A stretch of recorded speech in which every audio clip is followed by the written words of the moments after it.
నమస్కారం. పాకిస్తాన్ అసలు స్వరూపం మరోసారి బయటపడింది.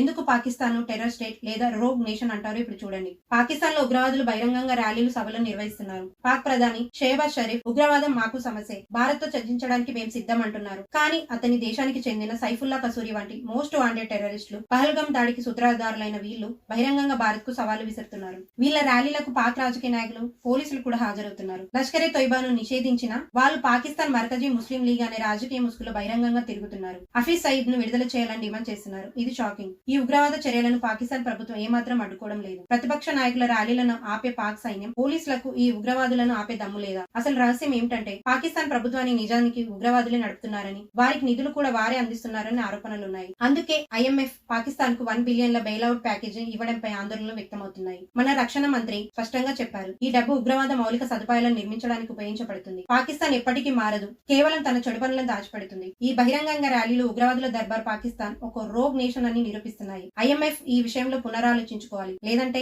ప్రపంచానికి ఇది పెను ప్రమాదం. మీ అభిప్రాయం ఏమిటి? కామెంట్ చేయండి. మరిన్ని అప్డేట్ల కోసం మా ఛానల్ ని సబ్స్క్రైబ్ చేసుకోండి.